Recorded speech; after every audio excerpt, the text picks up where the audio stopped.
Sergei Morozov forced Isaiah Reed to his knees on wet concrete and smiled as if Doc belonged to him. Men who unload other people's cargo do not ask what is inside, he said, then slapped Isaiah's hard hat into a puddle while Mia stood by the gate with Pavel gripping her arm. Behind a trailer, a teenage girl made one muffled sound and went silent. Isaiah looked worn down. Cheap rain jacket, bad knee, eyes lowered, hands open. Just a poor black dock worker with no backup and too much to lose. But Isaiah was not watching the pistol. He was counting breaths, reading crane shadows, and studying the trailer. The seal had been replaced. A red rescue flare cap was wedged beneath one tire, and the older Russian kept glancing at the steel wall whenever it creaked. Then Sergei ordered the container moved and pulled Mia toward the cab. Isaiah looked up. The traffickers thought they had trapped him between water, steel, and frightened people. They did not know those were the places where he had learned to move without panic, and Sergei had just made the first mistake that would destroy his crew. If you enjoy stories where arrogant criminals discover too late that they chose the wrong victim, leave a like, subscribe to Wrong Victim Stories, and tell us what city or state you are watching from. Now let's go back to the moment they made their first mistake. 7 hours earlier, Isaiah Reed had been alone in the maintenance bay, tightening the hinge plate on a jammed dock door while a freight alarm chirped somewhere beyond the concrete wall. He worked without music. He always did. The port outside Norfolk had its own rhythm after midnight. Diesel engines breathing low, steel couplers striking once and settling, radios waking and dying in bursts, gulls crying over black water they could not see. Most people heard noise. Isaiah heard order. He knew which crane had a tired brake from the extra groan at the top of its swing. He knew which yard tractor needed service from the uneven gap between gear changes. He knew when a container had shifted on its chassis because the metal answered bumps in the wrong sequence. The work did not ask him who he had been. That was why he stayed. At 44, he carried himself like a man who had learned how much energy anger wasted. He was lean rather than large, scarred at the left shoulder, stiff through the right knee, and almost invisible in a cheap rain jacket whose zipper had been repaired with black electrical tape. Supervisors shouted his name when doors jammed. Drivers waved him over when a seal number did not match. New workers sometimes mistook his silence for uncertainty and repeated instructions he had understood the first time. Isaiah let them. Being underestimated was quieter than being remembered. At 11:18 p.m., he finished the hinge plate, tested the door twice, and logged the repair in a paper notebook, even though the port had moved to tablets years before. The notebook was not nostalgia. Batteries died. Networks failed. Paper kept its word. He closed it, then bent his knee until pain flashed behind the kneecap. The old injury had never stopped him from moving. It had only changed the price. Every morning before dawn, no matter how late the shift ended, Isaiah ran 3 miles along the service road beside the Elizabeth River. On bad days, he ran slower. On worse days, he ran farther. He did not post times, talk about discipline, or turn suffering into a speech. He trained because his mind had once frozen for 4 seconds behind a locked steel door, and 4 seconds had followed him for 14 years. Across the bay, Mia Reed appeared in a reflective vest 2 sizes too large and lifted a clipboard over her head. "Uncle Isaiah." He looked at the clock. "Your shift ended 18 minutes ago." "Intern shift," she corrected, "which means they pay me in experience and stale vending machine crackers." She was 20, sharp-eyed, studying logistics at a community college, and determined not to accept help she had not earned. Isaiah had raised her in pieces after his older sister died. School pickups when he was home, tuition envelopes left without names, phone calls from places he could not describe. Mia knew he had served in the Navy. She knew there had been missions. She did not know the details, because Isaiah had learned the secrets sometimes became burdens the moment they were shared. "You finished the exception list?" he asked. "Almost. Pier 4 got a late transfer. Container came off the tide crown, but the manifest keeps updating. That happen often? Not like this. She held out her phone. The seal number in the system ends in 81. The physical seal ends in 18. I took a picture so I wouldn't get blamed. Isaiah looked at the image. A blue container sat under sodium lights, its door streaked with salt and road grime. The seal was new enough to shine. Too new. The locking bar around it carried old scratches, including a pale crescent where a bolt cutter or heavy tool had once bitten and slipped. Who told you to check it? Mr. Bell. Supervisor Bell? He said it was probably a data entry mistake. Isaiah handed the phone back. Email the photo to your school account. Mia smiled. You always think everything needs a backup. Most things need 2. And the rest? 3. She rolled her eyes, but did it. Isaiah watched the message leave. Then he asked where the container was headed. Lane C-19. Temporary hold. That answer bothered him more than the seal. C-19 sat beyond a stack of refrigerated units near an old drainage channel. Cameras covered the approaches, but one had been out for maintenance for 3 days. Isaiah knew because he had signed the work order. Who authorized the hold? Bell. There it was again. Isaiah slid his notebook into his jacket. Stay inside the admin building until your ride comes. My ride is you. Then stay inside until I clock out.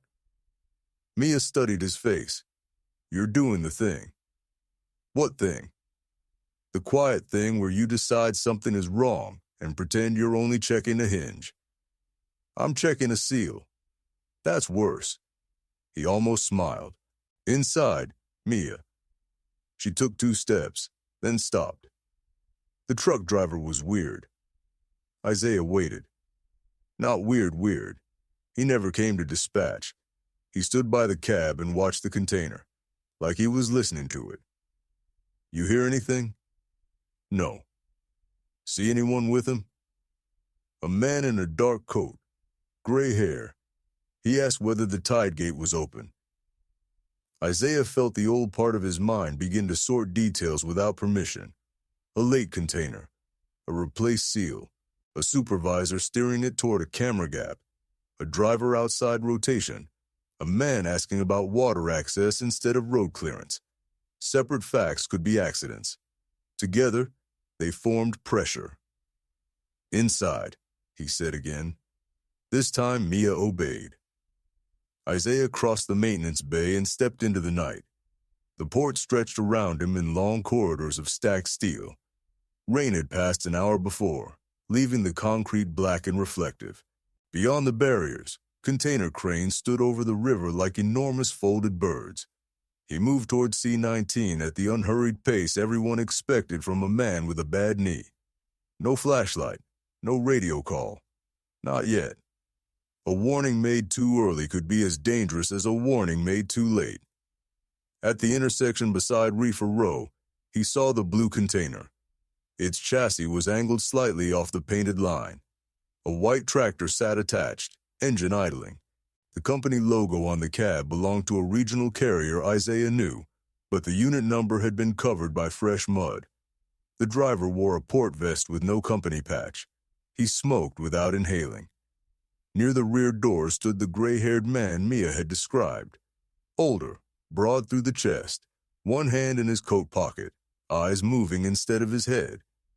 Isaiah had seen that habit in men who expected danger from more than one direction.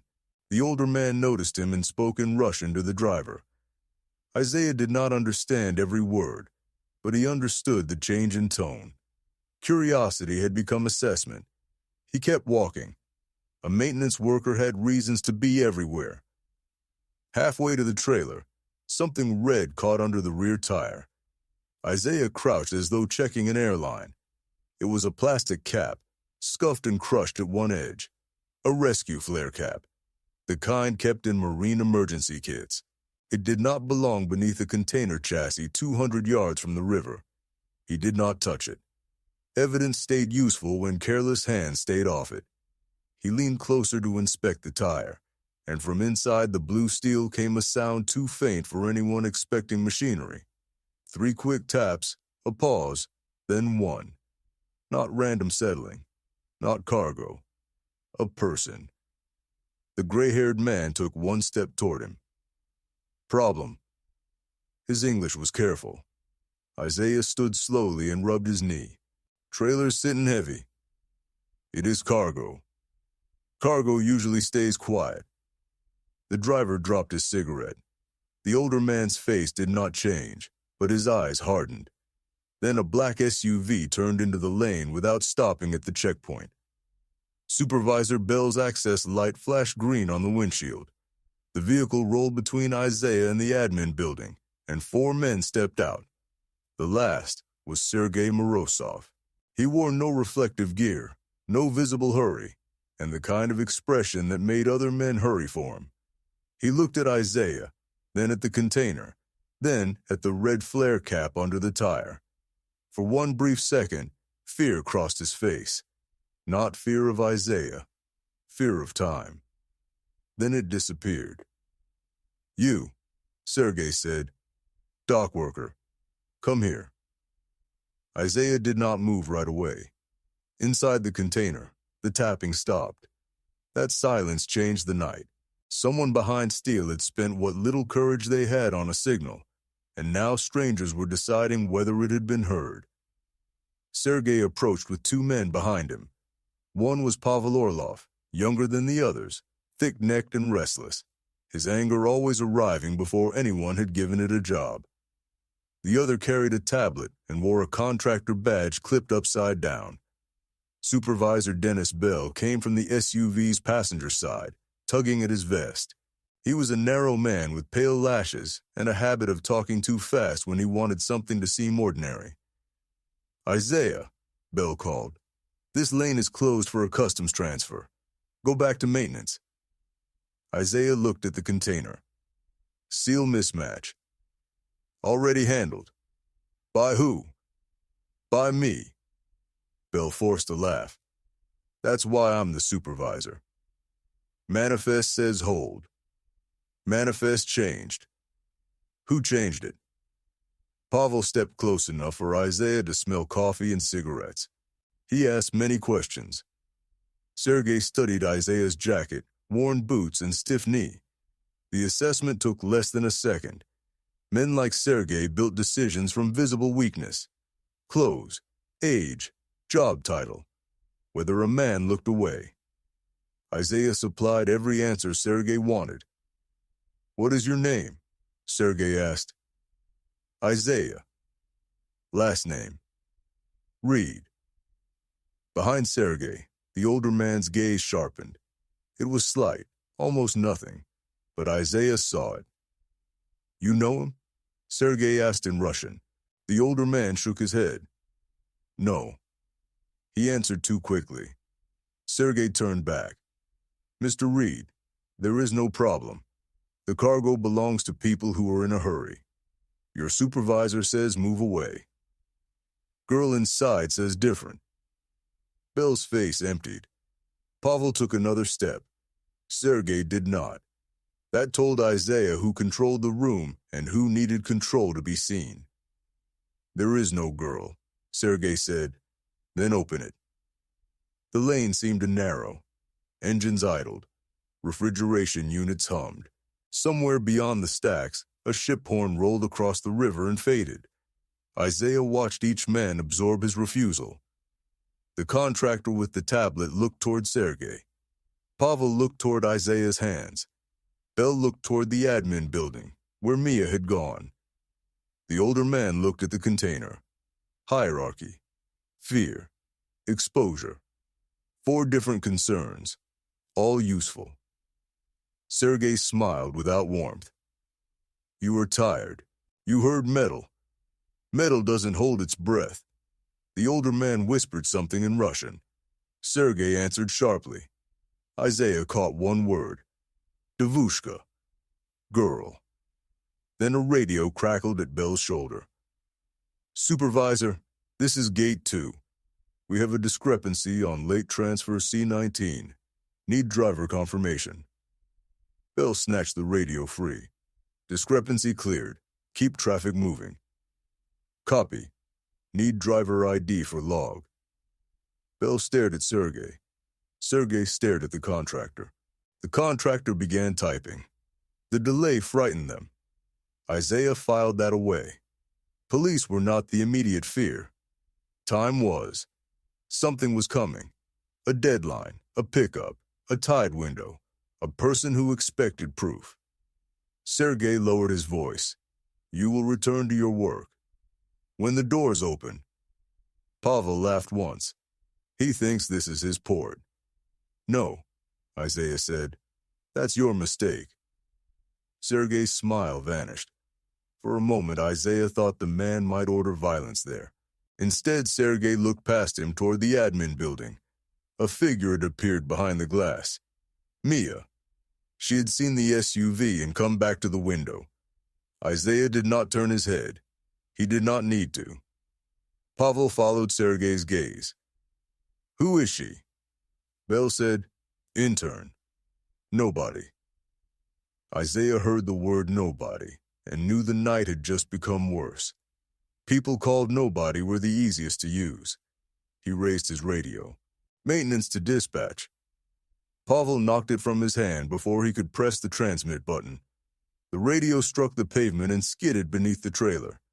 The movement was fast, public, and intended to settle a question. Isaiah did not react. Pavel wanted anger because anger gave him permission to escalate. Isaiah gave him stillness. That bothered him more. Pick it up, Pavel said. Isaiah looked at the radio. You knocked it down. Pick it up. Sergei watched with interest. Bell glanced toward the lane entrance. Two legitimate dock workers had stopped beside a yard tractor. Luis Herrera, a crane mechanic, and Tom Weller, a checker nearing retirement. They knew Isaiah. They also knew enough about ports to recognize men who did not belong. Sergei saw them too. He spoke quietly to the contractor, who walked to the lane entrance and pulled a temporary barrier across it. Bell waved at Luis. Equipment issue. Take the east route. Luis did not move. Isaiah, okay? He's fine. Isaiah gave Luis the smallest nod. Go. Luis hesitated, then drove away. Tom stayed. That was Tom's nature. He had spent 32 years checking cargo and believed every bad situation could be improved by writing down a number. He lifted his clipboard. Need the transfer authorization. Pavel reached him in 4 strides, ripped the clipboard away, and threw it against the container. Paper scattered across wet concrete. Authorization, Pavel said, is you keep walking. Tom looked at Isaiah. Isaiah nodded once. Tom went. He did not go far. Isaiah could tell from the fading sound of his boots that the older checker had stopped beyond the barrier. A witness. Maybe a future phone call. Maybe another hostage. The balance was becoming fragile. Sergei tilted his head toward the radio beneath the trailer. Pick it up. Isaiah lowered himself slowly. His knee protested. He put one hand on the wet pavement, reached under the chassis, and touched the radio. Beside it, inches from the tire, the red flare cap sat bright against black water. He saw a tiny smear of blood on one side, not enough to know what happened, only enough to know someone had held it with injured fingers. Then the container tapped again. 2. Pause. 2. Weaker this time. Isaiah picked up the radio and stood. Pavel held out his hand. Isaiah gave it to him. Good, Sergei said. You understand. I understand she's running out of air. Bell flinched. Sergei's eyes hardened. The unit is ventilated. It was the first admission. Small, accidental, fatal. Isaiah said nothing. Sergei realized what he had done and turned to Bell. Bring the girl from the office. Bell blinked. Mia. Why? Because Mr. Reed needs help understanding. Isaiah's body remained still while his mind moved. Distance to the admin door. Number of men. Camera angles. Civilians beyond the lane. Locked vehicle. Container hinges. Tide gate. None of it produced a clean answer. The first duty was not to win. It was to prevent the worst thing from happening in the next 10 seconds. Leave her out of it, he said. Pavel smiled. There. He does speak. Sergei watched Isaiah carefully now. She is family. Bell answered for him. Niece. Then she will explain the value of cooperation. Isaiah shifted his weight off the bad knee. It was a tiny adjustment, the kind no one noticed unless they knew what readiness looked like. The older man noticed. His name, Isaiah would later learn, was Nikolai Sokolov. Nikolai's gaze dropped to Isaiah's feet and stayed there half a second too long. Sergei, he said in Russian, we should move. Sergei ignored him. Pavel, bring her. Isaiah spoke before Pavel turned. You grab her. Every worker on this pier knows something is wrong. They already know, Pavel said. Knowing is not acting. Isaiah looked at Bell. Is that what you told them? That workers don't act? Bell swallowed. You don't understand what this is. You sold schedules. Bell's eyes gave him the answer. Isaiah had guessed, but now he knew. The supervisor had provided access windows, camera outages, transfer changes. Maybe he had told himself it was smuggling. Maybe he had never asked what moved inside the boxes. Corruption survived on the stories people told themselves about distance. Shut him up, Bell said.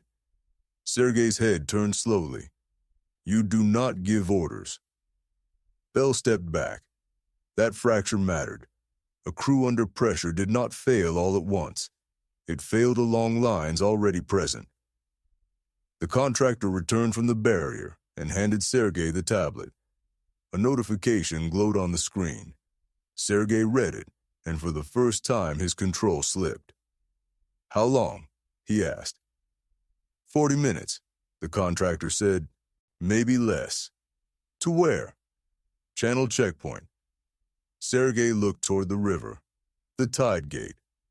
Isaiah understood. They did not merely need the container off the books. They needed it at a particular place before a patrol or inspection changed the route. Delay was squeezing them. Sergei pointed at Pavel. Get the niece. This time Isaiah let urgency show, but only the amount Sergei expected from an uncle. She took a picture. Sergei stopped. Of what? The seal. It was a gamble. Hiding the photo would make Mia valuable as a secret. Revealing it made the photo itself the problem. Isaiah needed Sergei looking for data, not deciding Mia was disposable. Where is it? Her phone. Only there? Isaiah hesitated. A believable lie needed resistance. Yes. Sergei watched him. Then he nodded to Pavel. Bring the phone. Bring her. Pavel walked toward the admin building. Isaiah's eyes followed him for one step, then returned to Sergei. He could not stop Pavel without triggering violence around the container. He hated the calculation. It tasted like another locked door, another voice waiting while he decided.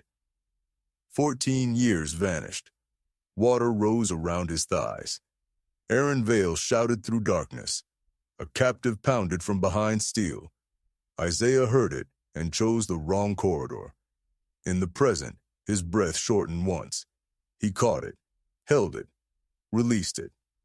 Nikolai saw. You served? The older man asked. Isaiah looked at him. Everybody serves something. Military. Long time ago. Nikolai studied his face as though searching an old photograph. Before he could ask more, a crash came from the admin entrance. Mia burst through the door first, not running away but toward the emergency panel beside the wall. Pavel caught her vest and yanked her backward. She struck the doorframe, twisted, and drove her heel down on his foot. Pavel cursed. She reached for the alarm. Bell shouted, "Don't!" and disabled the panel from his tablet. The red emergency light blinked once, then died. That told Isaiah two things. Mia was brave, and Bell had control of more systems than Isaiah had hoped. Pavel dragged her into the lane. Her fear showed in her eyes, but she kept her chin up. "I sent the photo," she said immediately. Sergei looked at Isaiah. Isaiah kept his face blank. "You said only her phone." "I said the photo was on her phone." Mia understood. "3 backups," she said. For 1 second, pride cut through Isaiah's fear. Then Pavel twisted her arm until she gasped. "Where?" he demanded. "Let go." "Where?" "School email." Sergei held out his hand. "Phone." Mia looked at Isaiah. He nodded. "Give it." She surrendered the phone. Sergei passed it to the contractor. "Delete everything." "Email password?" the contractor asked. Mia said nothing. Pavel tightened his grip. Isaiah's voice dropped. "Easy." Pavel looked pleased. "Or what? Or she gets hurt before she can help you." Sergei considered that and motioned for Pavel to loosen his hold. Isaiah had not threatened. He had translated risk into Sergei's language. Useful people stayed alive. "Password," Sergei said. Mia stared at him. "My uncle taught me not to give strangers access to backups." Sergei stepped close. "Your uncle is kneeling in his own life. He repairs doors. He carries tools. He lowers his eyes when men speak. Do not confuse silence with power." Mia's gaze shifted to Isaiah. He saw the question there. "Do I fight?" He gave the faintest shake of his head. "Not yet." Sergei noticed the exchange. "You think he will save you?" Mia answered, "I think you're more scared of that container than you are of him." The lane went quiet. Then, from inside the steel box, came a dull impact. Something, or someone, had fallen. Sergei turned toward the sound. That was when Isaiah knew the captive's condition had changed. Waiting was no longer neutral. Every minute now took something that might not come back. Isaiah took 1 step toward the container. Pavel blocked him. "Back." "She fell." "Not your concern." "Then why are you afraid to open the doors?" Pavel shoved him in the chest. Isaiah let the force move him half a step. The restraint was deliberate. Every instinct trained into him years ago offered ways to end the contact, but none of those ways solved the guns, Mia, the workers beyond the barrier, or the girl behind steel. Winning the first second could lose the next hour. Sergei saw only submission. "On your knees," he said. Mia went still. "What?" Bell asked. "He wants to be involved. Let him understand his position." Sergei pointed to the concrete. "Kneel." Isaiah looked at the ground, then at Mia. Her face had gone pale. He could refuse and turn the lane into violence. He could obey and give Sergei more confidence. Confidence made cruel men careless. Isaiah lowered himself. Pain caught in his knee, sharp enough to brighten the edges of his vision. He put one knee down, then the other. Water soaked through his work pants. Pavel laughed. "Look at him." 2 workers had gathered beyond the barrier now. Tom Weller and Luis Herrera stood partly hidden by a yard tractor. Bell saw them and waved them away again. Neither moved. Sergei took Isaiah's hard hat, turned it in his hands, and read the faded name sticker. Isaiah Reed. Then he slapped the hat into a puddle. It landed upside down and filled with dirty water. "Men who unload other people's cargo," Sergei said, "should never ask what is inside." Mia pulled against Pavel. "Leave him alone." "Quiet." You needed 4 men and a crooked supervisor to make a tired dock worker kneel. That doesn't make you powerful. Pavel jerked her closer. Sergei ignored her. He crouched before Isaiah. You see, your niece believes stories about you. Maybe you told her you were important. Isaiah kept his eyes low. No. Never told her that. Because it would be a lie. Behind Sergei, the container creaked. Nikolai glanced at it. The driver did too. The only man who did not look was Sergei, because he was looking for proof that Isaiah had been reduced. That was the first maritime and psychological mistake Isaiah had marked in the hook of the night.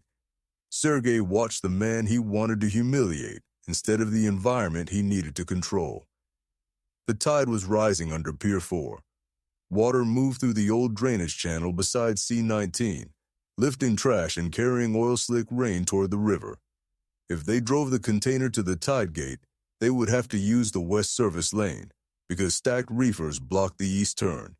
The west lane crossed a maintenance zone with a manual gate, a dead radio pocket, and a narrow bridge over the drainage cut.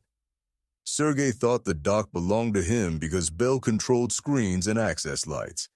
He did not understand that ports also lived in habits, which doors stuck, which signals workers trusted, which routes drivers avoided, which sounds meant stop even when no alarm showed. Isaiah understood all of it.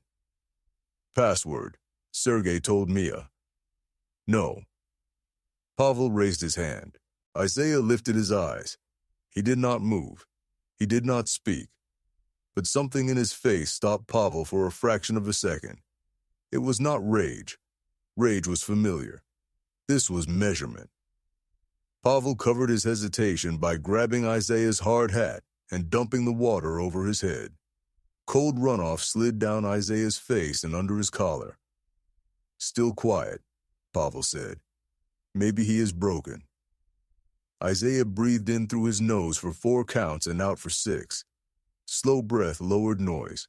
Slow breath left room for details. Mia's right sleeve was torn, but her arm moved. Bell kept touching the tablet at his belt, which meant he was monitoring a system alert. The contractor's badge bore the name of a company that had lost its port license 6 months earlier. Nikolai watched Sergei more than Isaiah now. The driver listened to the container, and beneath the trailer, the red flare cap remained in place. Sergei rose. Move the container. The driver climbed into the cab. Isaiah looked toward the rear doors. Open it first. No. If she can't stand, the move can kill her. Sergei leaned down. You care very much about strangers. Somebody should. The answer landed harder than Isaiah intended. For the first time, Bell looked ashamed. It passed quickly. Sergei pointed at Mia. Put her in the SUV. Pavel started to pull her away. Mia dug her heels into the pavement. You move me. People see. People see now, Pavel said. Then they remember. She raised her voice. Tom, write down the plate. Sergei spun toward the barrier. Tom lifted his clipboard in plain view. The contractor rushed toward him. Luis started the yard tractor and swung it sideways, blocking the lane entrance. He did not charge. He did not play hero. He simply created confusion, the oldest worker language in the world. Something is wrong, so make it harder. Bell shouted into his radio. Security to C-19, unauthorized vehicle. There was no answer. He tried again. Still nothing. Isaiah understood. Sergei's crew had jammed or disabled the local channel, but Bell had not expected legitimate workers to resist. The radio silence itself could become a signal. Detective Ruth Calder worked harbor nights and knew Pier 4's routines. She had once told Isaiah, after a fuel theft case, a quiet dock is a lying dock. If dispatch heard no routine traffic from C Lane for long enough, someone might check. But might was not enough for Katya. The cab engine rose. The trailer lurched. The red flare cap rolled free from beneath the tire and spun across the concrete. Isaiah watched its path. It stopped against his knee. The driver had not seen it. Sergei had. Their eyes met. Sergei's face changed. He recognized the cap now, or understood that it connected the container to a person. He stepped forward to pick it up. Isaiah covered it with his palm as though steadying himself. "Move your hand," Sergei said. Isaiah left it there. Pavel released Mia and struck Isaiah across the side of the head. The blow knocked him onto one hand. Sound narrowed. Mia shouted. Tom moved at the barrier, but Luis caught his shoulder. Isaiah tasted blood where his cheek had cut against a tooth. He stayed down. Under his palm, the flare cap pressed into his skin. Physical evidence. Occupied container. Attempted signal. If the crew took it, one clean line disappeared. "Hand," Sergei repeated. Isaiah looked at the trailer. "She used this. It proves nothing. You knew what it was before you came over." Sergei's eyes flicked toward Bell. Another mistake. Witnesses saw fear. "Give it. Open the doors." Pavel drew a pistol low beside his leg, shielding it from the distant workers. Mia saw it. Her breathing quickened. Isaiah saw that too. The negotiation had reached the edge. Evidence mattered, but Mia's life mattered more. He lifted his hand. Sergei bent for the cap. A gust pushed it through the shallow water just beyond his fingers. It slid under the trailer again. Nobody noticed Isaiah had angled his palm before releasing it. The cap disappeared beside the axle. Sergei swore in Russian. "Get it!" Pavel crouched. The driver shouted from the cab that the lane needed to clear. A radio chirped inside the SUV. The contractor answered in Russian, listened, then turned. "Patrol change position. 25 minutes. Sergei abandoned the cap. "We move now." He pointed at Isaiah. "He comes." "Why?" Bell asked. "Because his niece cooperates if he is close, and because if police arrive, the dock worker explains the transfer." Isaiah said, "Nobody believes me after watching this. They see what we tell them. A confused employee, an accident, maybe theft." Sergei's contempt had returned because motion felt like control. "Stand." Isaiah pushed up slowly. His knee trembled once. Pavel noticed and grinned. "Old man." Isaiah collected his hard hat from the puddle. The act looked small and defeated. In reality, he checked the inside band. Taped beneath the sweat strip was a thin maintenance tag printed with emergency codes for electrical faults, spills, and trapped personnel. Every employee carried the codes on a card. Isaiah had memorized them years ago, but he kept the tag because ordinary things were overlooked. He put the hat on. "Mia rides with Bell," Sergei said. "Isaiah walks beside the trailer." "He cannot keep up," Pavel said. "Then he learns." The container began rolling. Isaiah limped beside the rear wheels. Mia walked on the other side between Pavel and Bell. Sergei and Nikolai followed near the SUV.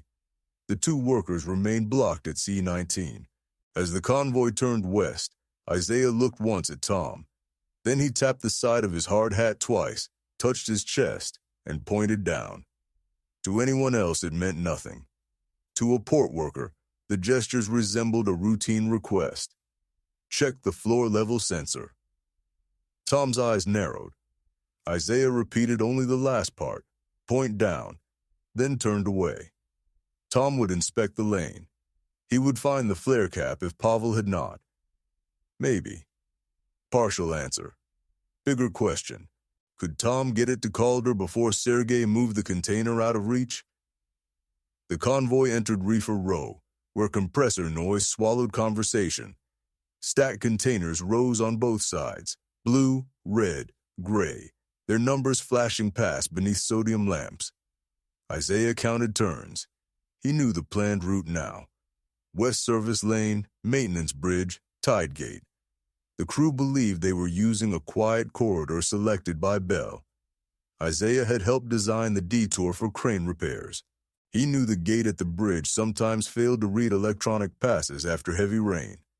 When it failed, drivers used a yellow call box connected to central maintenance, not security. The call went to a recorded line. Recorded meant evidence. He needed to make the gate fail without touching it. Not sabotage, routine. The gate had a weight sensor that ignored a vehicle stopping too far left. Drivers knew to center the cab. This driver did not. Isaiah watched the tractor's alignment. It hugged the left edge to avoid a puddle. Good. The dock was beginning to choose sides. Behind steel, no taps came. Isaiah listened through engine noise for movement. Nothing. Katya, though he did not yet know her name, had gone quiet. Aaron's voice returned from 14 years earlier. You hear that? Someone's behind the east door. Isaiah had heard water, gunfire, collapsing concrete. He had chosen west because intelligence said 3 captives were there. Aaron had gone east alone. The building flooded before Isaiah reached him. They found 2 captives alive. Aaron did not come out. Neither did the person behind the east door. For years, Isaiah had remembered the mission as a sequence of correct decisions ending in unbearable loss. Correct did not mean clean. Correct did not silence pounding in dreams. Why are you smiling? Pavel asked. Isaiah had not known he was. Gate ahead. What about it? Driver's too far left. The driver ignored him. The convoy reached the bridge. The white tractor rolled onto the sensor pad. The gate remained down. A red light blinked. The driver cursed and pulled forward. Nothing. Bell hurried to the control post and held his badge to the reader. Red. He tried again. Red. System is locked, he said. You control it, Sergei answered. Not this circuit. Maintenance does. Sergei looked at Isaiah. Open. Isaiah approached the yellow call box. Need my radio. Pavel had it clipped to his belt. Use box. Box calls Central. Then tell Central what Bell tells you. Sergei moved Mia closer and rested a hand on her shoulder. The threat did not need a weapon. Isaiah picked up the handset. A tone sounded. Maintenance operations, a woman answered. Not Calder. A dispatcher named Janice. Isaiah knew her voice. This is Reed at West Four Bridge. Gate fault. Badge number? Maintenance 721. Nature of fault. Here was the opening. Port routines used coded phrases for conditions that could not be spoken plainly. But Bell knew those codes. Sergei might too. Isaiah needed something older, something outside the current manual. A phrase from maritime rescue days. Something Calder would recognize if the recording reached harbor police. Something that sounded like maintenance to everyone else. He looked at the black water moving under the bridge. We've got a cold hinge and no daylight, he said. The line went quiet. Janice answered, Repeat. Cold hinge, no daylight, heavy box waiting westbound. It was not an official port code. Years ago, maritime rescue teams had used cold hinge to mean a sealed entry with a living person beyond it, and no daylight to mean the threat was controlling the visible route. Isaiah had used the phrase once in a joint exercise with Ruth Calder when she was Coast Guard before Harbor Police. Would she remember? Would Janice flag the odd language? Stand by, Janice said. Bell leaned closer. Tell her to open it. Isaiah covered the receiver. System reset. Do it. He returned to the call. We need a manual lift. Janice said more carefully now. Who is with you, Reed? Sergei pressed 2 fingers into Mia's shoulder. Isaiah watched her face. Supervisor Bell. Late transfer crew. All normal. 3 lies in a row. Janice knew Isaiah hated the phrase all normal. Everyone on nights did. He had once said normal was what people wrote when they were too lazy to describe danger. "Copy," Janice said. "Manual lift in 30 seconds." The line clicked. Isaiah replaced the handset. Pavel smirked. "You obey well." Gate opens. That is all you are good for. The red light turned yellow. Gears engaged. The barrier rose. Sergei pulled Mia forward. The container moved onto the narrow bridge. Beneath it, tidewater raced through the drainage cut toward the river. Isaiah walked beside the rear corner, close enough to hear a faint scrape from within. Then 3 soft knocks came through the steel. Slow, uneven, alive. He closed his eyes for half a second. Not Aaron. Not the past. Someone here. Someone now. He tapped the container once with his knuckle, disguised as a balance touch. The answer came after a pause. One weak tap. Contact. Katya knew someone had heard. The question had changed. It was no longer whether she was alive. It was whether Isaiah could keep her alive while guiding armed men toward a place where rescue would not become a massacre.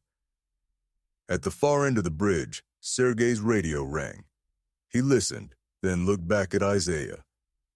"Who is Ruth Calder?" Isaiah kept walking. "Harbor Police." "Why is she calling Central Maintenance about a gate?" The doc had answered faster than he expected.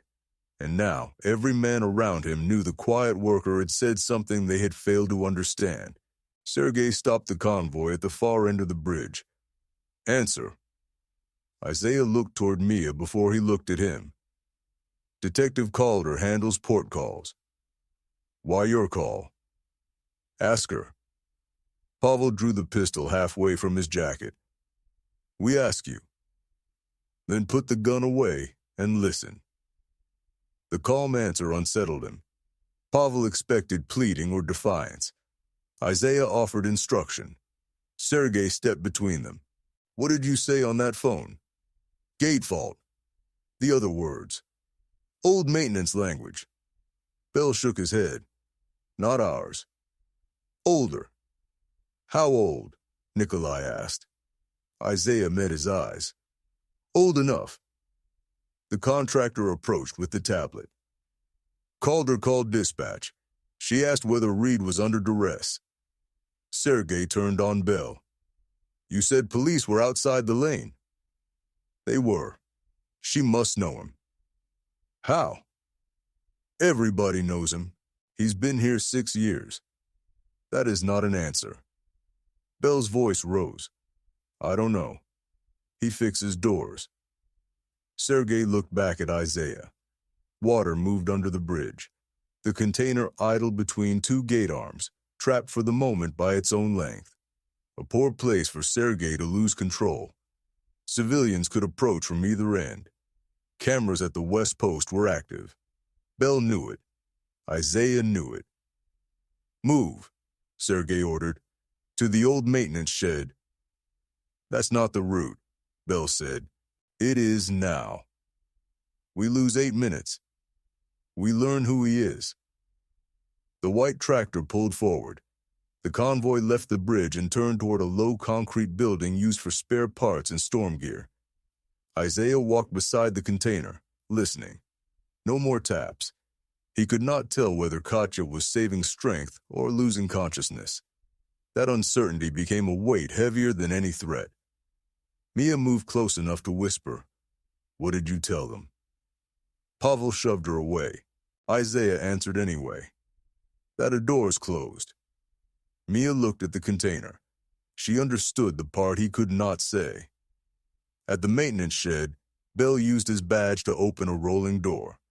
Fluorescent lights flickered on over shelves of cable, hydraulic fittings, rain gear, and emergency equipment.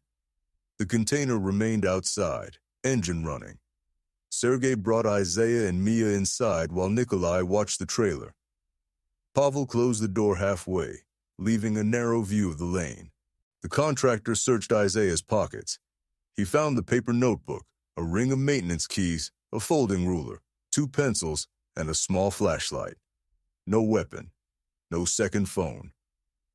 "This is your dangerous man?" Pavel asked. "A notebook."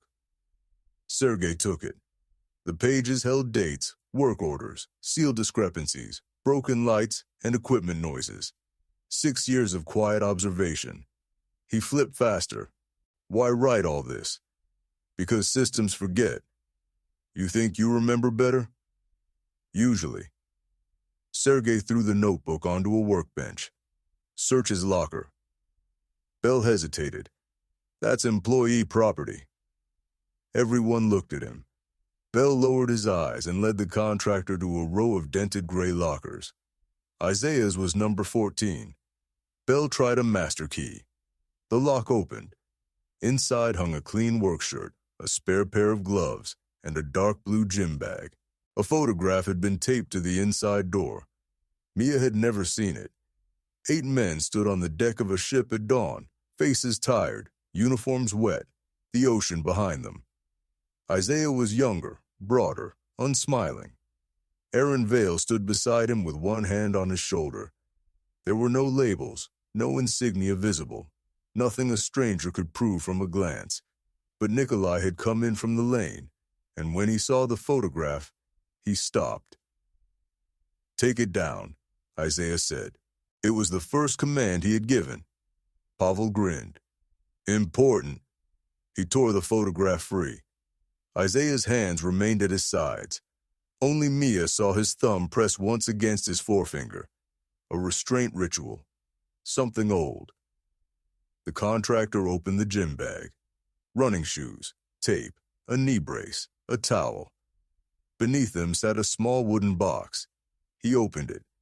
Inside lay a dark metal challenge coin marked by a trident and a weathered motto, along with a folded strip of cloth bearing the name A. Vale. The room changed. Bell stared at the coin. Pavel's smile faded. Sergei picked it up and turned it beneath the fluorescent light. "Navy," he said. Isaiah did not answer. "Special unit?" Still nothing. Nikolai moved closer. He looked from the coin to Isaiah's face. Memory arrived slowly, then all at once. "Read," he said. "Isaiah Reed." Sergei frowned. "You heard the name?" Nikolai spoke in Russian first, too fast for Mia to follow. Isaiah understood fragments. Blackwater, Odessa, route lost, team from ship. Sergei snapped, "English." Nikolai did not take his eyes off Isaiah. "Years ago, before your American operation, there was a route through a coastal warehouse overseas. Not ours, partners. They lost men, cargo, records. A joint team came from the water. And one name passed through people afterward. Reed.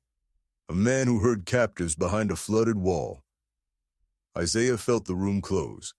That story had traveled without the truth. Men who profited from fear remembered the people who interrupted them. They remembered shadows more clearly than survivors remembered uniforms. "He was there?" Sergei asked. Nikolai studied the older face, the scar at the shoulder, the way Isaiah placed weight around his bad knee. "Maybe." Pavel scoffed. "Maybe he tells stories and keeps a coin." "He did not tell us," Nikolai said. "That is the point." Sergei turned the coin over. "Navy SEAL?" The words hung in the shed. Mia looked at her uncle. She had known Navy. She had known difficult work. She had never known that. Isaiah looked at the photograph in Pavel's hand. "Former." One word. Concrete. Final. Pavel laughed again, but it sounded forced. "Former means finished." Isaiah said nothing. Nikolai answered for him. "Former means he survived long enough to leave." Sergei's attention sharpened.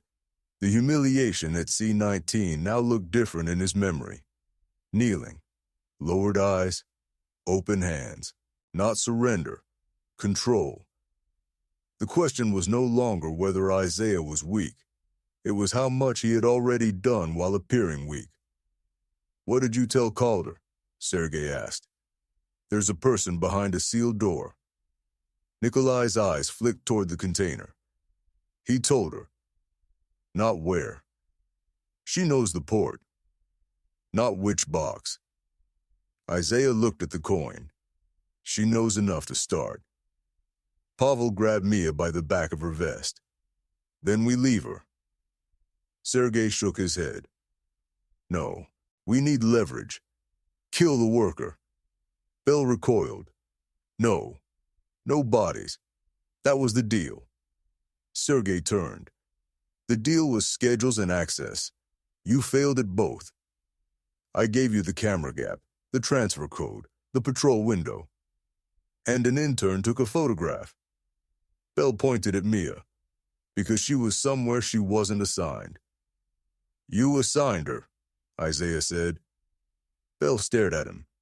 That was another answer. Maybe he had placed Mia near the container because he needed a legitimate employee to clear the discrepancy. Maybe he had assumed an intern would sign whatever appeared on the screen. He had put her in danger before Sergei ever entered the lane. Mia understood, too. "You sent me there," she said. "You told me to verify the seal." Bell's mouth opened. Nothing came. "Why?" "I needed the hold removed. So you used my login. It was supposed to be empty." The sentence escaped before he could stop it. Everyone heard. Isaiah's voice went quiet. "You knew there might be people." "No. I knew there might be cargo off manifest. That's all. You didn't ask." "I didn't know." "You didn't ask." Bell looked away. Sergei pocketed the challenge coin. "Enough. We moved to the tide gate." Isaiah said, "She won't make it." "You do not know." "I know the sounds changed." "Then keep her alive." Sergei smiled thinly. "You are rescuer, yes?" "Rescue." It was cruelty disguised as permission. He wanted Isaiah close enough to preserve Koch's value, but controlled enough to protect the route. Isaiah saw an opening inside the insult. "I need to check the doors." "No." "Then you may arrive with a body." "You open that container, she runs." "She can't stand." "How no?"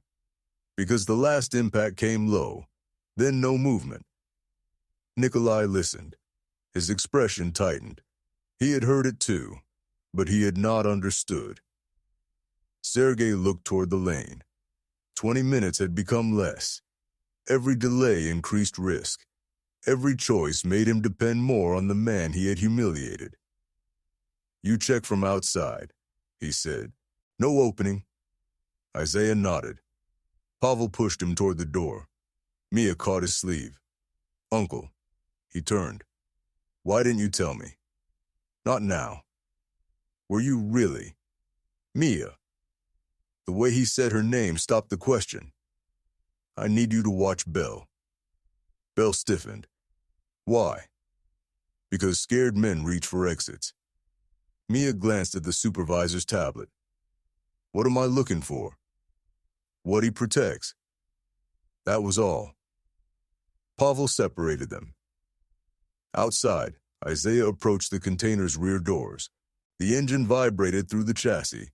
He placed his palm flat against the steel, then his ear near the locking bar. No response. Sergei stood behind him with the pistol now visible. "Well?" Isaiah tapped 3 times. Waited. Nothing. He tapped once, paused, then twice. A pattern used in rescue searches, simple enough to be instinctive. Sound. Silence. Sound. 10 seconds passed. Then something scratched near the lower right door. A fingernail. A piece of plastic. Weak, but deliberate. Isaiah crouched. "Can you hear me?" Sergei said, "No talking." Isaiah ignored him. "Tap once if you can hear." One faint tap. Mia covered her mouth. The girl was alive. "Name?" Isaiah asked. Silence. Then a whisper moved through the door seam. Too soft. He leaned closer. Again. Katya. The word barely existed.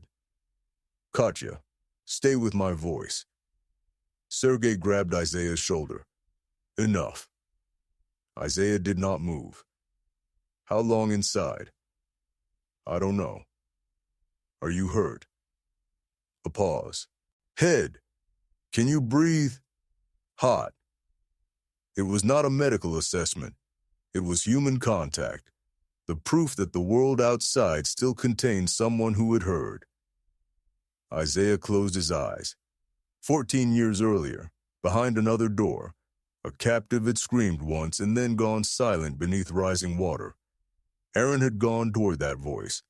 Isaiah had followed the plan. The plan saved 2 people. The plan cost Aaron and 1 unseen captive. Afterward, commanders told Isaiah there had been no perfect route. He knew that.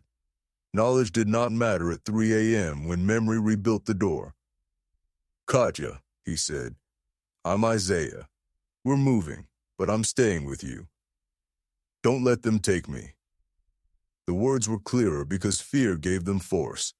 Sergei pulled Isaiah away. She is alive. Good.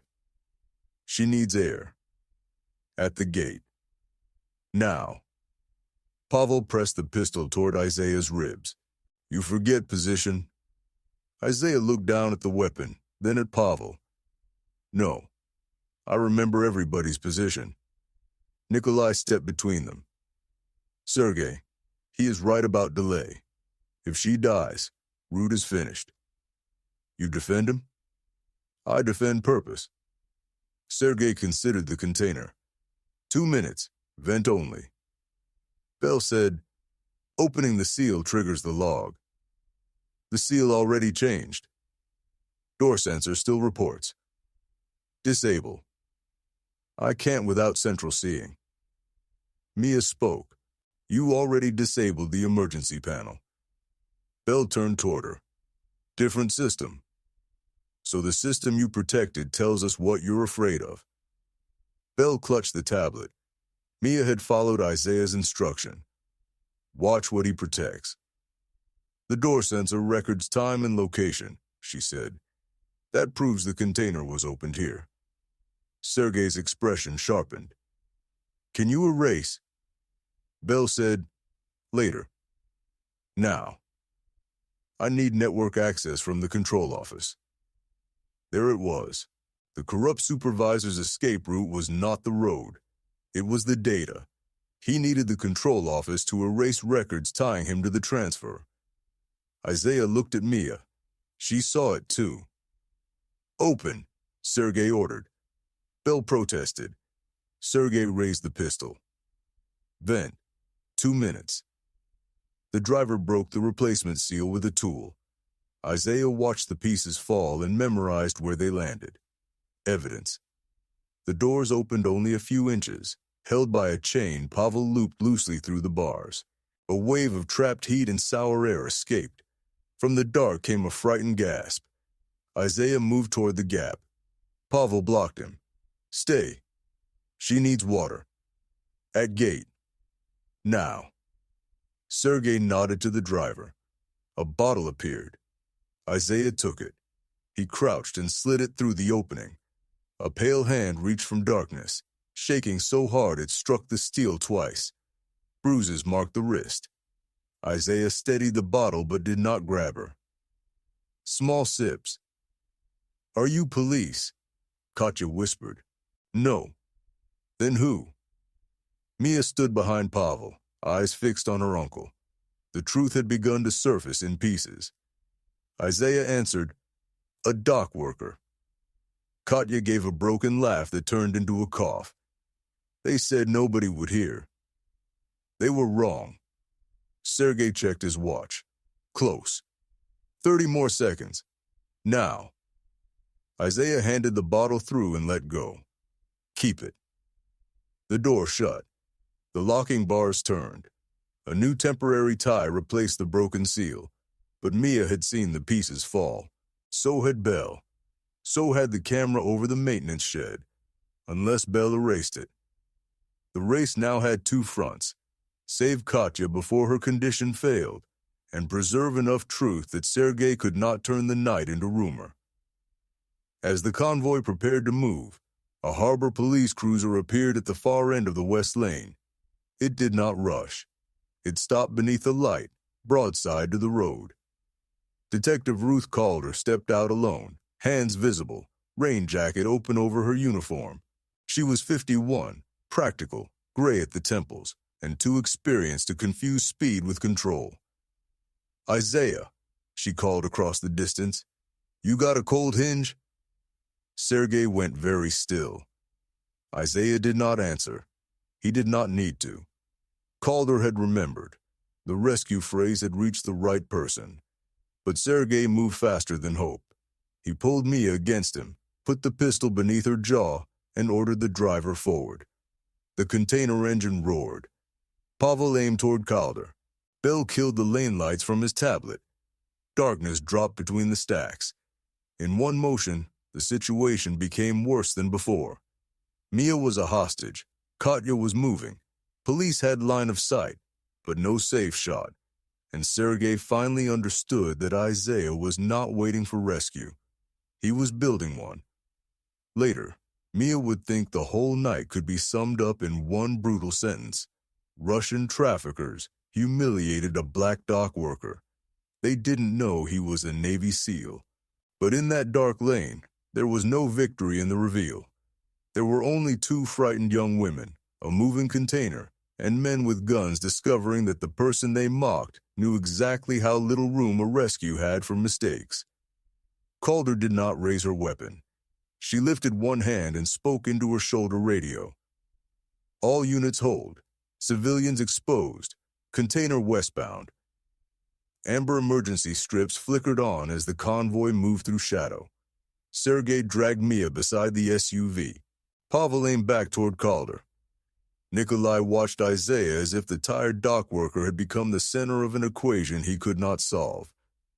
Isaiah walked with blood cooling on his cheek, hands visible, eyes moving. Harbor police quietly sealed distant intersections. Sergei saw their lights on the container walls. "You did this. You brought a hostage through a port," Isaiah said. "Make police leave. Give me something to trade. No. Then you have only delay." The word struck the fear beneath Sergei's control. Bell raised his tablet. "I can clear the route." Mia saw the screen. "He's logging into control to erase records." Bell backed away. "Without me, you can't leave." Sergei reached for the device, and Bell ran. Pavel aimed after him, but Isaiah blocked the line. "Shoot him and you lose the records." Calder's voice came from the dark. "Dennis Bell, stop." Bell froze, and an officer took the tablet. The man who had trusted access codes more than consequences was finished. Sergei pushed the convoy toward the tide gate, where a work barge waited beyond the narrow lane. Isaiah understood. The container had never been meant to leave by road. They planned to move Katya by water and bury her disappearance inside port traffic. But the tide ran hard, and the barge strained below the pier. Sergei saw an exit. Isaiah saw timing, weight, and a current that punished bad decisions. At the final gate, Sergei ordered Isaiah to use the call box. Calder answered from harbor control. Sergei pressed the pistol against Mia. "Open, or she dies." "Release her, and we talk," Calder said. Isaiah quietly told Mia, "Find the yellow line. Stay on it." Then he reported, "Cold hinge, one voice fading." Calder said medical was staged. Sergei fired into the box. Sparks flew, and Katya screamed inside the container. The open radios carried her voice across the port. The lie of empty cargo ended. Nikolai stared at Sergei. "You said quiet. We are past quiet." "No," Nikolai said. "We are past control." Sergei ordered the driver to push the gate. The tractor pushed. The barrier held, but the trailer climbed the curb and the container leaned. Katya cried out, then went silent. Isaiah flashed back to Floodwater, a pounding steel door, Aaron following the voice while Isaiah followed the plan. The old accusation rose. Too late. He refused it. The truck stops now. Sergei asked, or? Isaiah answered, your witness dies in front of police. Bell gives them your route, and your crew sees you destroy your only leverage because a gate embarrassed you. The driver stopped. He's controlling you, Pavel said. Sergei struck him, and the crew split along fractures Isaiah had seen from the start. Nikolai demanded they check Katya. She may be dead. Then she is dead, Sergei said. Nikolai stepped away. This was not the agreement. Pavel mocked him for fearing the dock worker. Nikolai looked at Isaiah. You should be. Sergei pointed the pistol at Isaiah. Open the gate manually. The manual release stood across a wet ledge above moving black water. Isaiah saw risk, rhythm, and an opening. He asked to take Mia. Sergei refused and pressed the gun into her side. Isaiah studied the amber lights pulsing over the drainage rail. She stays on the yellow line, he said. The pavement drops past it. Sergei and Mia both looked down. A safe boundary was now planted in her mind. Isaiah stepped over the rail and onto the ledge. His knee shook. Pavel followed. Seal with a bad leg, he mocked. Behind a support column, Isaiah found a life ring, throw line, and marine flare kit with one empty slot. Katya had found a flare before the container was sealed. The red cap proved she tried to signal before the crew's false paperwork claimed the box was empty. Isaiah opened the cabinet. Pavel raised his pistol. Hands. Isaiah lifted the life ring. Release is behind it. Pavel leaned to see. Isaiah dropped the ring between them. Pavel slipped on wet steel and caught the rail with one hand, his pistol swinging toward the water. Isaiah grabbed his jacket and held him upright. Drop the gun. Pavel's boot slipped again. Gravity asked the question. The pistol bounced into black water. Isaiah pulled him to the wall, absorbed one wild swing, and pinned him without striking back. His training appeared as the absence of panic. You saved me, Pavel said. I need you alive enough to testify. Isaiah took the radio from his belt. Calder, West Ledge, one unarmed. Copy. He secured Pavel to the rail with the emergency line and stepped back into view. Release is jammed, he called. Sergei aimed at him. Fix it. Driver has to take pressure off the barrier. Back 6 feet. The tractor reversed. The trailer straightened. Beneath the chassis, something red dropped beside Mia's boot. The flare cap, caught near the axle through every move. She saw it. Sergei did not. Mia, Isaiah said, remember the picture. She understood. She bent as if catching her balance and palmed the cap, slipping it into the torn lining of her vest. Isaiah keyed the radio. Red marker recovered. Calder answered, copy red marker. Sergei looked around. What marker? Mia said, nothing. Isaiah stepped off the ledge. Gate can open. Release Mia. No. Then it stays shut. In the pulsing amber light, Sergei finally saw what Nikolai had seen. The cheap jacket and bad knee were real, but so were the scars, controlled breath, and stillness that had survived worse than humiliation. You think this is a mission? No. Then what? Isaiah looked at the container. A girl asked not to disappear. He ordered the container opened. The temporary tie came off. One door moved a foot. Darkness. No answer. Katya, Isaiah called. Silence. He stepped forward. Stay, Sergei warned. She may not be breathing. Stay.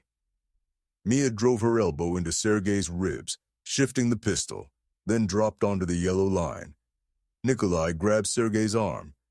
Isaiah pulled Mia behind a trailer wheel as a shot struck steel above them. Katya screamed inside, alive. Follow the line to Calder, Isaiah said. What about you? Go. She ran low toward waiting officers. Sergei tore free and ran toward the pier. Escape had become more important than Katya, just as Isaiah had predicted. Control first, route second, people never. Nikolai surrendered. Isaiah did not chase. Revenge ran toward the river. Rescue waited behind steel. He opened the container door. Katya lay curled beside a wooden brace, one hand around the water bottle. She was pale and bruised, but her eyes opened. You came. The words touched the place where Aaron's memory lived. Isaiah crouched. Yeah. They're leaving? They're finished. You police. Dock worker. You said that. Still true. She tried to stand and fell. Isaiah caught her. Smoke spread beneath the tractor from damaged wiring. Fire under the cab, Calder called. Isaiah put Katya's arm over his shoulder. His knee buckled. We do this together. They moved through thickening smoke. At the doors, Calder took Katya's weight. Isaiah stayed between her and the fire until they crossed the yellow line. Paramedics rushed forward. Katya gripped his sleeve. Don't leave. I'm here. Promise? Promise. Only when medics placed her on a stretcher did Isaiah look toward the pier. Sergei reached the work barge and cut a line, but the outgoing tide swung the stern away. The engine failed as patrol boats closed in. Alone on the moving deck, he aimed toward Isaiah. You ruined everything. No, Isaiah answered. You kept choosing. The barge struck a fender post. Sergei fell, and his pistol slid into the river. Soon he sat handcuffed on wet steel, realizing the dock had never belonged to him. Pavel was taken from the ledge. Nikolai surrendered. The driver was caught near Reefer Row. The contractor was arrested with cloned credentials and transfer records. Bell sat beneath a light while Calder read him his rights. Mia approached with a paramedic and pulled the red rescue flare cap from her vest, holding it by the clean edge. This was under the trailer, she said.